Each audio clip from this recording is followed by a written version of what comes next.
Good morning, everyone. Welcome. I'm Doug Smith, behavior consultant with the special ed co-op. My session is going to be titled Alternatives to Suspension and Expulsion. And we're going to briefly look at some of our talking points are going to be, we're going to give you a definition of what suspension and expulsion. We're going to be looking at zero tolerance, what zero tolerance is and how it's impacted education. We're looking at evidence-based alternatives to suspension, and those are going to be looking at briefly talking about restorative justice.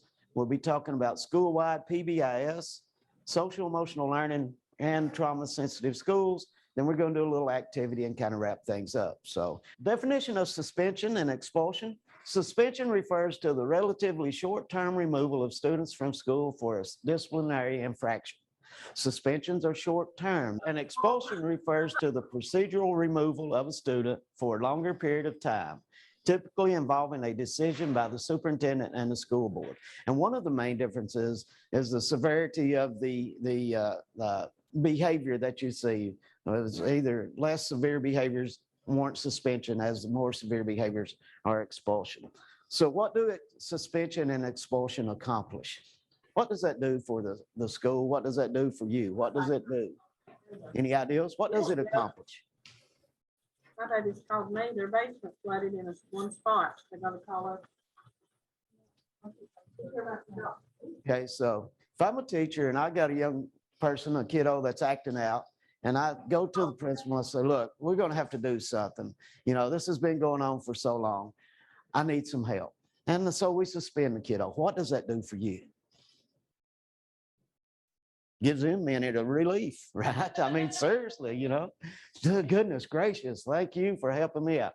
So yeah, it gives you some little comfort or a little relief from the kid being in your classroom. It also helps, and I mean, you know, we're looking at the negative side of things, but it also helps that it removes the kid from the school.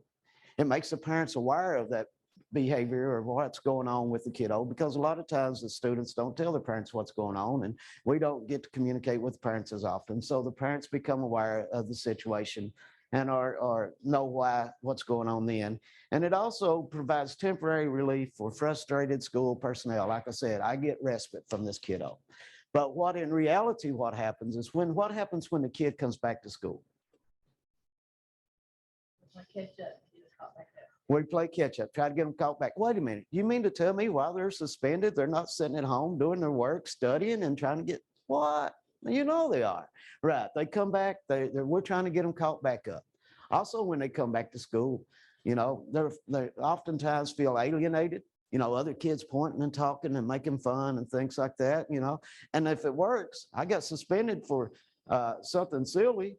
Guess what I'm going to do next time I want to go home? I'm going to do the same thing and get another couple of days home. And so, well, in reality, it doesn't really help the situation. And it's supposed to send a message to everyone else in the school. You keep messing up, we're going to suspend you. And then, but that doesn't work, because if it did, all these kiddos, once they saw one kid get suspended, no one would have any behavior problems then, right? So when we're looking at suspension and expulsion, you got to realize that it's not really as much of a deterrent as we think it is. I think research says that 35 to 42% of the kids suspended or expelled are repeat. They do it again. So if it is such a deterrent, we wouldn't have that large of a percentage of kids being repeat offenders, I guess you could say. So, and like you were saying, the negative impacts or negative effects are the kids fall behind in their classes, try to get them caught up. Thank you for that. They feel alienated and rejected, you know, peers making fun of them, teachers knowing, oh, if little Dougie messes up like that again, oh, we're going to suspend him again. It's going to be great. Then they continue to misbehave and are suspended again. Some of them may drop out of school, and then some of them, juvenile court, get involved with the court system as well. So what factors led to overuse of suspension? What do you think has led to that? Why do we suspend kids as much as we do, or expel kiddos?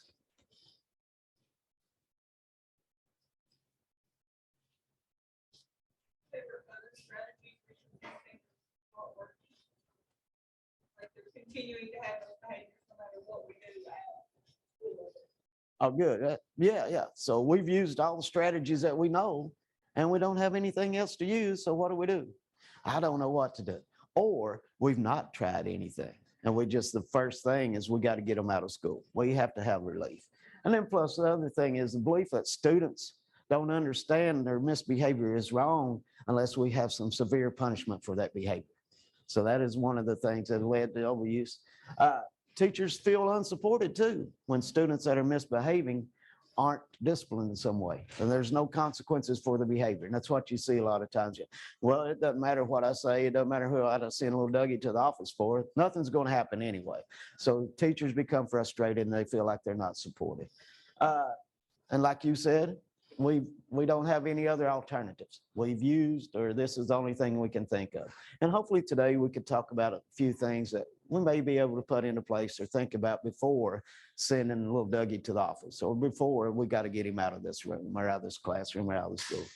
And those belief, and I believe dangerous behavior needs to be met with severe consequences, you know. And I believe, you know, some behaviors, you do have to have those consequences. You do have to have that punitive consequences, but yes. In the chat, we were going to share with the folks in the room, if you don't mind. Oh, no, man. Great. It says many times the behavior is like a snowball. It keeps spiraling out of control and that it is the last resort. Right. Very good comment. Yeah, we all seen the snowball rolling downhill. It picks up momentum as it goes, just gather more and more snow. So that is a very good point. It's the last resort. It's the last thing we know. So we've tried everything. So that's what we're going to do. And then, like I was saying, dangerous behavior needs to be removed from the classroom to maintain a safe environment, a safe working environment. So one of the things that we put into place, a lot of school systems, well, not a lot, but school systems have, is called zero tolerance. And zero tolerance refers to school discipline policies and practices that mandate predetermined consequences, typically severe, punitive, and exclusionary. Examples: out of school suspension and expulsion, in response to specific types of student behavior, regardless of the context or rationale for the behavior. That's a lot of mumbo jumbo for, we're going to send, no matter the consequence, no matter the situation, no matter what, and we'll look at some examples, we're going to send you home. We got zero tolerance for that type of behavior. These are the consequences that you're going to face, and this is what's going to be applied. So we're going to send you, so either suspend you or send you home. So zero tolerance, it came out of the 1980s as part of the anti-drug abuse or anti-drug use movement. And then Congress also was based in the 80s in the drug programs.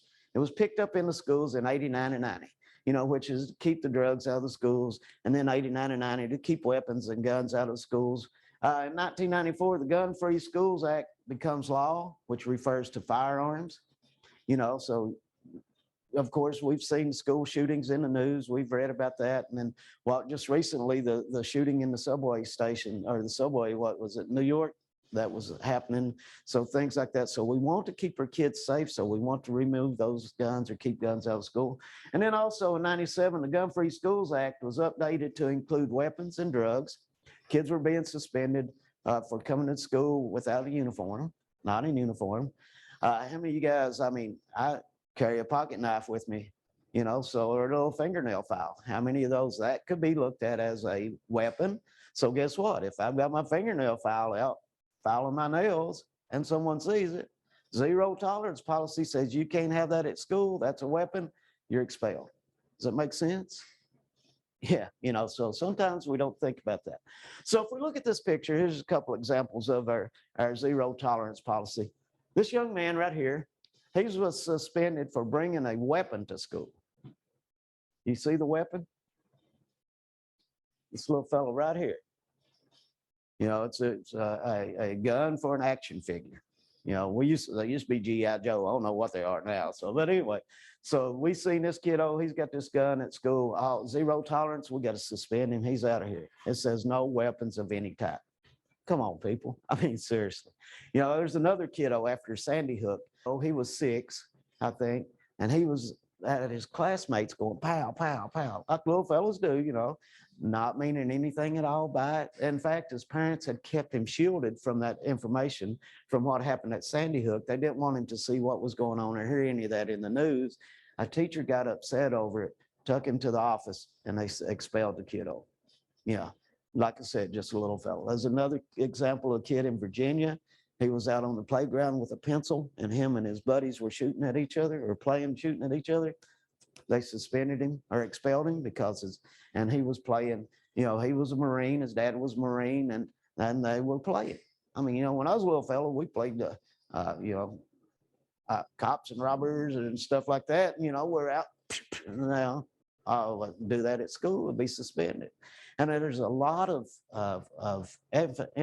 emphasis placed on things like that after school shootings. I was doing a training somewhere, and a kid had got a new rifle.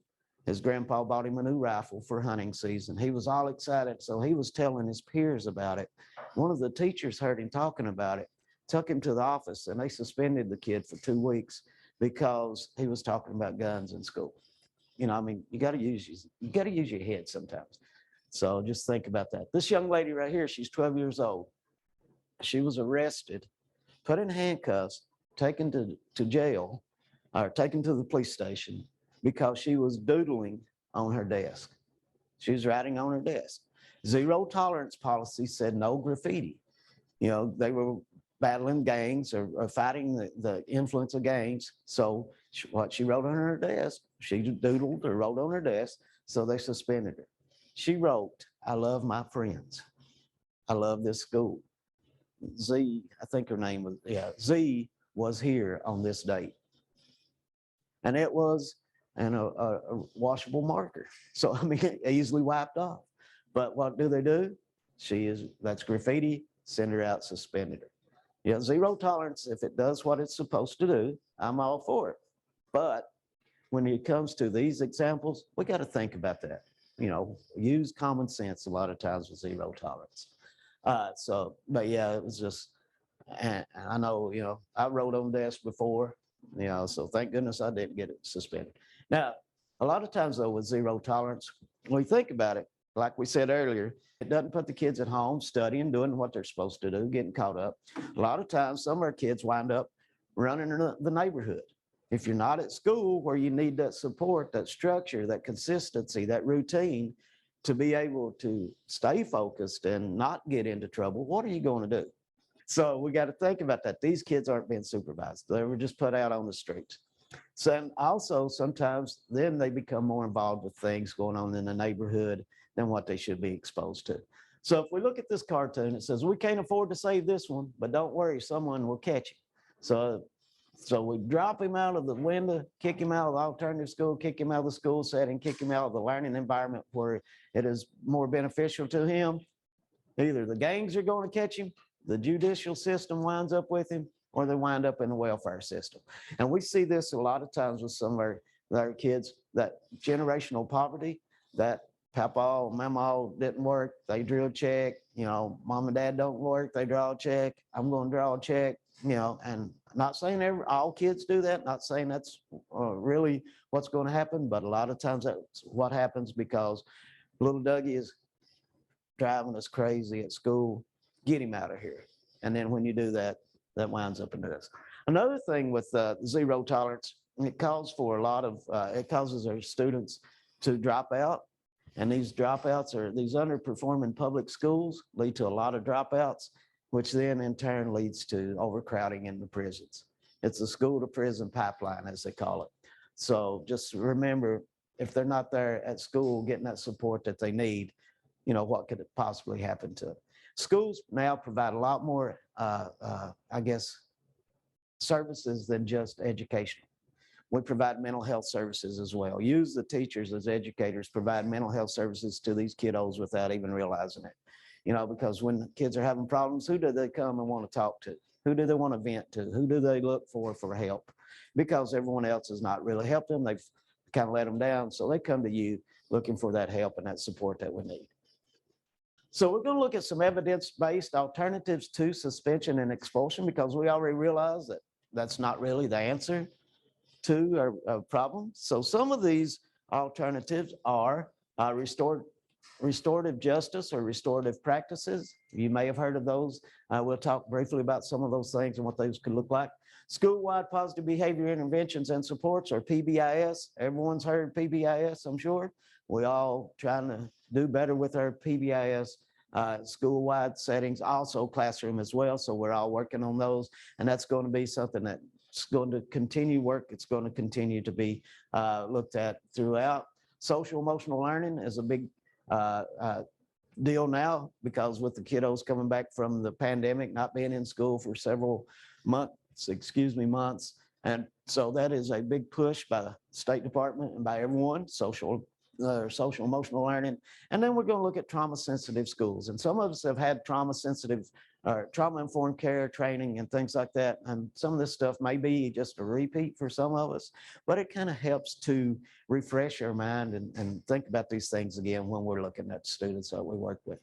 So not only do these things are solutions to not suspending or expelling our kids, these things also provide for more school funding by increasing attendance. If we have kids at school, you know, the attendance is better, so there's more funding for the school. So that's a plus, that's a win. It also helps with our students achieving higher academic scores and needs, and not just those kids struggling with behavior, but all kids. It improves their academics. It also helps improve the school climate overall, you know, and that's one of the key things, is have a climate or an environment where the kids feel welcome and wanted and supported, and educators, the teachers and staff as well. Because if you support and help each other, then that climate or environment at school is a lot better. And we all enjoy working in a positive environment rather than a toxic or negative environment. And then these evidence-based alternatives also result in greater teacher stability. You know, I mean, I know it's been difficult coming back to teach in person in class after we've been virtual. A lot of folks have been leaving the field of education, and you all know that, or well aware of that. And it also helps that knowing when the kids come to school, you have a plan for them to succeed, not only academically, but behaviorally as well. We want to meet those behavioral needs that they have and make a positive impact on our kids. So the first one we're going to talk about are restorative justice practices. Some of these are circles, mediation, peer jury, and restorative conferences. Now with the circles, we can call them morning meetups. You can call them whatever you want to. So with a circle, it is a good way to be proactive. And that's what we want to do with behavior. We want to be proactive instead of reactive. We want to put things into place that are there before problems arise, so that we have this, that we can use this alternative rather than something more severe. And then so with circles, they bring together members of the school community in a safe place to achieve a variety of outcomes: relationship building, problem solving, conflict resolution, healing, and support. And all those things that circles can address go back to SEL, social emotional learning. And we'll briefly talk about what social emotional learning and how that impacts our students. So circles, basically what you do is you get your kiddos up in the morning, or whenever you first get to school, whenever you want to do a circle, you put everyone in a circle, everyone stands up, gets in a circle or seated in a circle. You have a talking stick or a talking piece, and then whoever has that, they get to speak, and then you hand that piece to the next person goes all the way around the circle. That way, everyone has an opportunity to speak, everyone has an opportunity to be heard, everyone has an opportunity to share their ideas and opinions in a safe, respectful way. Circles, like I said, are good if you have, they're really, I've used circles. Well, I didn't call it circles because I didn't know what I was doing, but I used an example. We called it a meetup. I used that to help teach rules and expectations for my kids. We would say, okay, we need rules for the hallway, guys. You know, everyone's running wild. What can we do? So we all got in a circle, and I said, all right. So I think first thing we need to do is think about the noise level. And then another kiddo, you know, I passed the talking piece. They said, I think we need to look at either running or walking. And then another kid. And that way I got input from those kids on what they think our hallway procedures should look like. So they took ownership, and I helped come up with those expectations. I helped come up with those rules, so I'm more likely to follow those rules. And we also had circles. We did them so often that we'd start out every morning with a circle or a meetup. That way you could gauge how the kids felt as well.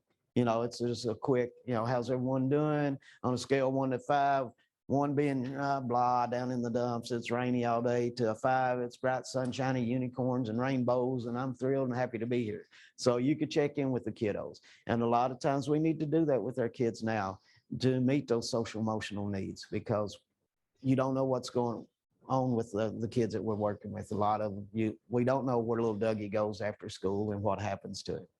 I've been in places, and you folks have as well, where, I asked someone, I said, all right, so what's the routine like of the evening? Well, I don't know if mom's going to pick them up or if papa's picking them up, or they stayed at Aunt Jenny's house last week, so I don't know where they're staying this week and things like that. And I'm like, oh my God, and you jump on this little fellow for not having a pencil. I would just be tickled to death that he made it to school. He was willing to come and be there because he knew he'd get that support from you. So that is a good way to check in with kids. So a mediation is when there has been a conflict between a couple of students. They come together, they sit down and they talk it out, and they look at ways to repair or restore the harm that was caused. Now, mediation, don't just throw those 2 kiddos in there by themselves. You should have someone in there as a mediator to make sure that we don't get balled up and rolling in the floor, so have someone there to help guide that process. So, but the mediation, like I said, is just a way that they can talk it out and determine how are we going to handle this if it comes up again, and what are going to be appropriate consequences for the things that we've caused. With the mediation, okay, and also, like I said, with restorative justice practices, how are we going to repair the harm that was caused? There's been harm caused to this relationship. There's been property damage. There's been something that's happened. How are we going to repair that? How are we going to fix that? I got in trouble one time, like I said, doodling on the desk. I got caught writing on the desk.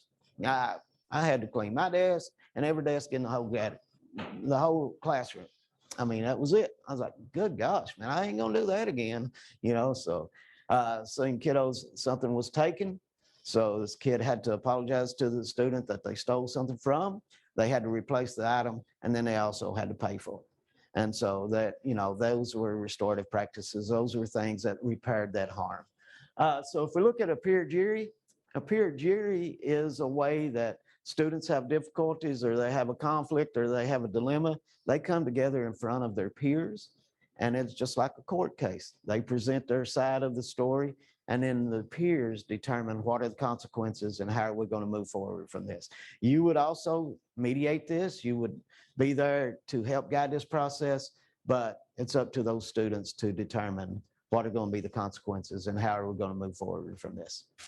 With the restorative conferences are a little more in-depth, because they may include not only the students involved, but how Facebook, social media, and all that stuff is. Somebody puts something on there, somebody's mama gets on there, and then somebody's other mama gets on there, and then somebody's aunt gets on there, and then an uncle, and then it comes up, blows up, and the whole community is in uproar over something. So at the restorative conference, you bring everyone that was involved or that was harmed to be able to work through the situation and determine what's going to happen. All right, we're going to talk briefly about Schoolwide PBIS. Schoolwide PBIS looks at prevention, looks at multi-tiered systems of support, and database decision-making. Schoolwide PBIS is based on the assumption that if we actively teach and acknowledge expected behavior, then we can change the extent of how often the students exhibit or show that a positive or appropriate behavior. If you give me the rules, write them down, hang them up on the wall, and that's all you do, guess what? I don't know what that looks like. I don't know what that means. So what are the preventive things that I'm going to put into place? First thing, you have to develop your rules or expectations. Then you have to teach those. Then you have to model those. Then you have to practice those. And then you have the kiddos practice those and model those. And then you provide them with positive corrective feedback when they don't do something exactly right. And then you start that process over again. You know, I often tell the story of I worked lunch duty with kindergarten. So kindergarten, we taught the teacher taught them how to come into the cafeteria, and we already had their trays ready for them. But it was up to me as the monitor there to teach them how to empty their tray, clean their area, empty their trays, and stack the trays in the window so the cooks could, do the washing and things like that. Every day, clean your area, dump your tray, stack your tray, line up. Thanks. Have a good day. Clean your area, dump your tray, stack your tray, line up, blah, blah, blah. Every day. We taught them that, showed them what it looked like, taught them how to do that. Then they practiced it. And so, well, all right, we got this. So I missed one day. Came back the next day and I said, all right, guys, time to go. And I looked around, there was paper everywhere. There were trays in the floor. There was trash. Missed the garbage can completely. And I'm like, yeah, that's what happened. Well, you didn't tell us. So it goes back to, we've been done this for 6 months and I have to tell you again, all right, cool. Clean your area, dump your tray, stack your tray. Going back to it, boom, it was great again. So sometimes we just have to remind our kids of what those rules and expectations are. Hallway procedures. I'll go back to hallway procedures because a lot of times when do our kids get into difficult times or get into trouble? During transition, right? Because they're like, well, we're unsupervised. A lot of kids, there are more kids than there are of us. So, so I had to teach transition. I had to teach those hallway procedures. And every day, last 5 seconds of class before they walked out the classroom, all right, hallway procedures, guys, right hand side of the hall, hands to yourself quietly. Thanks, have a good day. Didn't take any time out of instructional time to do that. You just reminded them what those hallways procedures were. So preventative things that we put into place, those are our school-wide, universal, foundational, positive skills and acknowledgement that we put into place to make sure that the kids know what's going on and how to behave appropriately. An example I use, if one of our PBIS expectations is respect, you got to explain what respect is, define that for the kids in kid-friendly language and language they understand. You have to model respect. You have to teach respect. You do lessons on respect and remind them this is what respecting your peers looks like. This is what respecting your teacher looks like. Eyes on the teacher, sitting quietly, paying attention. So you got to teach those things to them. And then also we look at a multi-tiered system of support. Again, PBIS looks at what are universal things that we can put into place for all kids. Now, sometimes our kiddos have difficulty with that. We have a few that the universal supports does not work entirely. So we got to look at other programs or other things that we can do on top of those universal things. Just because tier 1 didn't work, don't mean we stop using tier 1 completely. We continue with those tier 1 strategies, but we add something, add another layer. What else can we do to help little Dougie be successful in school? And some of the things that I like to use are the ones that I would consider would be, of course, social skills training, small group social skills lessons, and then check in and check out. Does anyone check in and check out is just a way to meet with the kiddo in the morning, see how they're doing, give them their rules and expectations, what they need to work on throughout the day. Then they get a point sheet, take it to their teachers. The teacher signs off on it. At the end of the day, they come back, check out with you at the end of the day, discuss how their day went, look at their point sheet, determine if they got a reward or if they need to do better. And then you provide them with that reward or you could provide them with encouragement. Then they take their point sheet home, get it signed, bring it back the next day, and the process starts all over. But check in and check out is really good for those kids that are after that attention, and so it just kind of helps. And it would be a good system to use, I would think, if you got a kid coming into your school first thing, a new kid, this is a new setting for them. Maybe they're not sure on what the rules and expectations are. Maybe they need some help.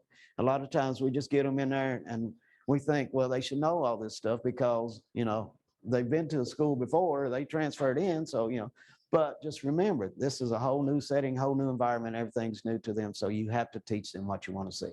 But I like using check in and check out. And like I said, what was the first one I said?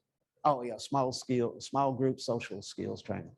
And then Schoolwide PBIS looks at database decision-making. You collect data, you gather that information, you compile that, and you come up with make decisions based on the data. If we're not having any difficulty in the cafeteria, everything's going smoothly there, and then we decide, well, I think we need some new rules and expectations for the cafeteria. Where's the data backing that decision up? Why do we have to do that? If everything's going smooth, don't mess with it. What that mama always said, if it ain't broke, don't fix it. So, why would you want to do something like that? So based on the data that you collect, what are you going to do and how are you going to use that data to assist in making your school environment better and more productive for your students? So it says social emotional learning. This information comes from Castle. So we're going to look briefly at self-awareness, what self-awareness is. We're going to look briefly at social awareness, responsible decision-making, self-management, and relationship skills.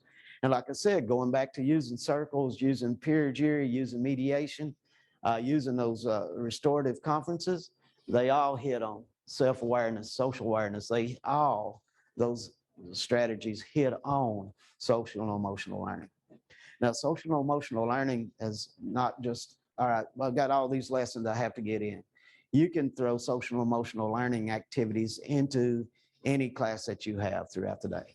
Now, there are programs out there that you can look up and find that do address these activities and provide you with some lessons, but you can add these things to any lesson, any activity.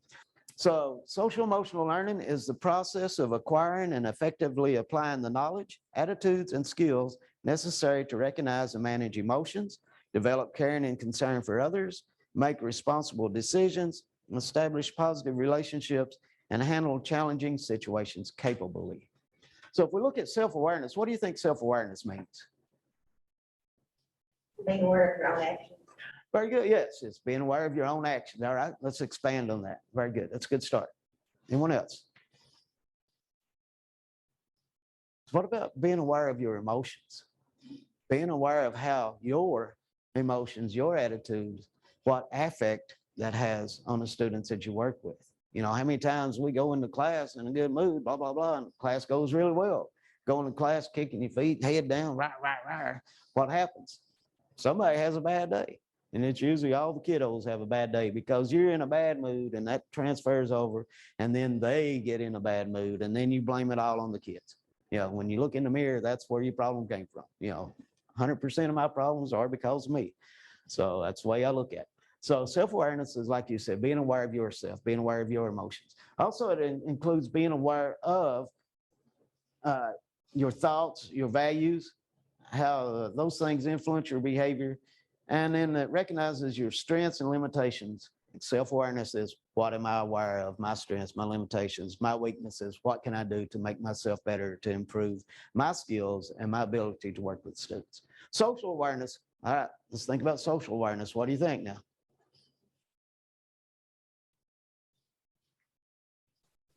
You would conduct yourself differently depending on what social setting you're in. Okay, that's yes, I never thought of it that way, but yes, that's right. No, it's great. It's great. Social awareness, yeah, because you have to be, that would go back to self-awareness as well. You have to be aware that when I'm with my friends on the weekend, it's totally different than the way that I conduct myself when I'm at church or when I'm at the ball game or when I'm at school. So those social things, those social areas of my life, I have to be aware of my own actions there as well. I think social awareness also goes to how you respond to different ethnic backgrounds as well. A lot of time with us, we don't have that great diverse population, but how do we respond to little Dougie that comes out of this holler as compared to Miss Brenda, who comes from the big city of Jackson? Those are different social settings for those kiddos, and those behaviors are different as well. And then also I think it takes into account the social awareness that includes what you feel compassion for others, for their plight that they're going through, for the things that they're facing. And like you said, how you behave in different settings and recognize family, school, and community resources and supports. We did a social fair, or not a social fair, but we did a cultural fair at school one year. And so we had each classroom picked a country, and we researched that country, and we all met together in our gym and our students presented to their peers, which was really cool because, you know, one class took Mexico, I took Japan, another class, the United States, and then another class, I can't remember what they did. But anyway, it was just really cool to see how, first off, you know, how our kids could come up with information to present. Plus, they presented that information to their peers, and then they learned a lot from each other and how to look at different backgrounds, ethnicities, color, race, creed, whatever, differently, because with more respect and more, I guess, empathy, I guess you could say, to the things that they'd been through. Responsible decision-making is the abilities to make caring and constructive choices about personal behavior and social interactions across diverse situations. This includes the capacity to consider ethical standards and safety concerns and to evaluate the benefits and consequences of various actions for personal, social, and collective well-being. How many of our kiddos got that impulse control problem? They don't see no danger in anything. Don't see no. They don't see any danger in anything. They're just headlong right into it, right? So, you know, we need to work on some responsible decision making with some of those kids. You know, I've had little fellows that nothing deterred them. They had no fear, no danger. I mean, and they just straight up headlong. So we worked on, all right, so what, not only is this dangerous as far as safety wise, but what are some legal ramifications of you continuing with this behavior? You know, the students I worked with were in a residential treatment facility. They were sent there by the court systems, or they were sent there out of psychiatric hospitals. So we had to, you know, to get it down to their level. I mean, and their level streetwise was a lot higher elevated than what mine is. But we had to break it down so we could look at it through a judicial system. What is this going to happen? If I don't come to school and I get reported and I get into trouble, how's that going to impact me? How's that going to impact my parents? How's that going to impact me? What's going to happen to me for truancy? Then we look at self-management. Self-management is, again, going back to those impulse controls, how we take care of that, how stress management and persistence. So a lot of us, we set goals for ourselves, and we have those, they're SMART goals, specific, measurable, attainable, reasonable, and time limited. So that we look at this goal. So what are some steps that I need to take before I reach this big goal? And our kiddos don't really have, some of them don't have that capability of doing that. We don't know how to reach those goals that we have set for ourselves. You know, so, and some of our kids, what do they see? What's their whole lifespan? School. That's it. A lot of kids can't see past that. I'm a senior, I'm graduating. They don't see past that. They don't see what am I going to do in the next 5 years or 10 years. All they see is the here and now. And so when you get stuck in that mindset, it's kind of difficult to set goals. Yeah, what goal do you have? I'm going to graduate high school. Okay, what do you want to do after that? I don't know. So how are we going to help them realize that? And how are we going to help them manage themselves in a way that they set those goals and take those steps to obtaining that goal? And then we look at relationship skills. And then there's hundreds of lessons on relationship skills, and they're on these social emotional learning skills. And relationship skills, of course, is just what it says. How you look at other people, how you interact with other people, how you take into consideration their feelings, their thoughts, their concerns, their emotions, how empathetic you are with those people, and how you show that. And it also looks at relationship skills, looks at your ability to ask for help and be willing to take, to listen to the help, be willing to be coached, I guess you could, what we always say, you know, so how do I ask for help, you know, and how do I accept people wanting to help me? And how do I thank them and praise them and acknowledge that help? Next, let's look briefly at trauma-sensitive schools. And when we're looking at trauma-sensitive schools, we're going to look at ACEs. And ACEs aren't playing cards. The ACEs are adverse childhood experiences that some of our students have faced or some of our students are facing. We're going to look at using a trauma lens. We'll talk briefly about an invisible backpack. And I'll briefly mention a trauma plan, which trauma plans are different for each district, each school, whatever. So that is pretty much based on your district policy. So adverse childhood experiences are those things that our students have faced from birth to 17 years of age. And some examples of adverse childhood experiences are experience violence, abuse or neglect, witnessing violence in the home or community, and having a family member attempt or die by suicide. So, some of our kids come to school, Papa and Mama been up all night fighting and arguing and fussing. That's going to impact how that student does that day. Not only just that day, but probably several days throughout the school year. So what impact has that had on that student's life? So then we look at, how much violence do our kiddos witness on TV, just in the news, and hear about and things like that. So they're witnessing that violence on TV. Some other aspect of the child's environment includes a household with substance use problems, mental health problems, instability due to prison or separation, or household members being in jail. So there's many other traumatic experiences that our students face. That's not the entirety of those lists, but that's just some examples. So when we're looking at little Dougie, when he comes to class in the morning and head down and he wants to sleep, what happened to him that night before? What happened yesterday? What's causing him to need to sleep? Sometimes my kiddos will come in and say, man, I've been up all night. We didn't have anything to eat, blah, blah, blah. I'm like, I'm killed. Can I put my head down? I'm like, brother, you need to put your head down. I may join you. Yeah, go ahead, put your head down, man. You need it. And then, they would put their head down for a few minutes and then, all right, I'm ready. So just be empathetic about some of the things that our kids go through.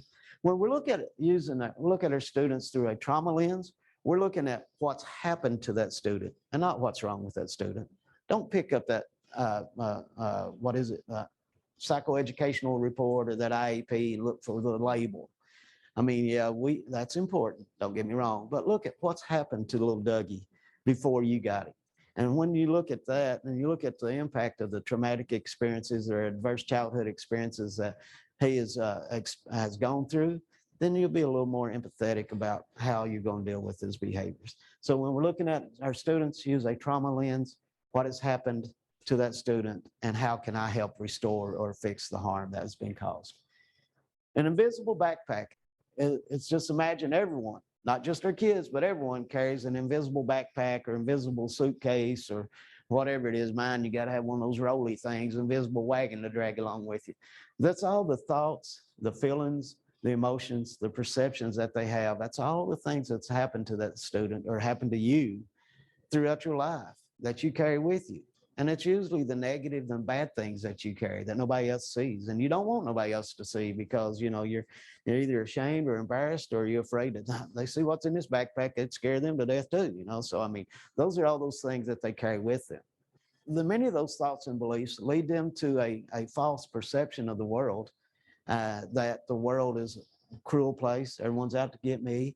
I'm not worthy. I'm useless, so forth and so on. So that clouds their perception. So we as teachers need to not look at little Dougie looks nice. He came to school well dressed. He's got the latest name brand clothing or whatever. Got the new iPhone, whatever it is. We don't need to look at that. We need to look at what has happened. What are some of the things that he's carrying around? Why, as I said good morning and made a joke, why did he fly off the handle and yell and scream at me? What happened or what is he carrying with him in that invisible backpack? And it's our job as educators to unpack those negative thoughts and unpack those negative beliefs and ideals about themselves and then repack that with a positive. Somebody says, I can't do this. I'm not smart. I'll never be able to finish school or whatever. And then you sit down and say, hey, look how far you've come since the beginning of this school year. Look how well that you have done. Look at your grades, how they have improved. Look at the skills that you have now as compared to what you started with. You got to build those kiddos up. You got to improve their image of themselves and repack that invisible backpack with those positive thoughts and ideals about themselves. A trauma plan for our students. We got to take into consideration the traumatic experiences that they have gone through. We look at trauma and loss reminders. When you're looking at using a trauma plan, just make sure that you take into account those trauma reminders, the impact on developmental delay, and evidence-based practices for supporting children experiencing traumatic stress, and put those into your behavior plans when you write a behavior plan. So let's do a quick recap, I guess you could say, and then we're going to do this one activity. So the first thing we talked about briefly was zero tolerance. Zero tolerance is harsh punishment for any behavior set, for behavior without taking into context the situation, the setting, the environment, the student. Like I said, that is just, these are the rules. This is zero tolerance. I don't care if it is a toy gun, you're suspended. I don't care if you was writing, I love my friends, and it'll wash off, you're suspended, you're expelled. So zero tolerance means that I got no tolerance for any of that foolishness. These are the consequences that's going to happen no matter the context. We looked at restorative justice. Restorative justice, like I said, is a way to, you look at the community, you look at what's going on in the school, and you look at your students, and there's some harm being caused to either a relationship, to the environment, or to a person. How are we going to repair that harm? How are we going to restore this relationship in a positive way? Then we looked at school-wide PBIS, put those proactive strategies in place. We use those universal supports for everyone. Then we layer on top of that additional needs or additional supports if the kids are not responsive to those universal things. Looked at social emotional learning briefly, and how social emotional learning is impacted by our kiddos not being there. And we looked at all the different strategies, all the different areas that are impacted by social emotional, and how can we address those things. What was it? Self-awareness, social awareness, responsible decision-making, self-management, and relationship skills. And then the last thing we talked briefly about was a trauma-sensitive school and why it's important to look at trauma and the things that our kids have been through in order to prepare for the day and prepare for the school year. So on your, you should have with you a handout that says it has an infraction, has a punitive response that we would use, and it has a restorative response, or things that we've talked about. What are some things that we can use to address these infractions instead of using the punitive ones? So first one, graffiti or property damage. So punitive response was, of course, referral to law enforcement, pay a court fee or fine, expel them from school because zero tolerance. We can't have that going on in the school. What is a restorative practice? What is something that we've talked briefly about that we can maybe do? And one of the things could be, that I would think of is, like I said, have them repair the damage. You clean the desk, clean this desk, and you clean all these desks. Have them repair that damage or restore that environment to the way it was before it happened. So as a group at your table, I'll give you about 5 minutes to work through these, and then we'll briefly talk about them if you wish.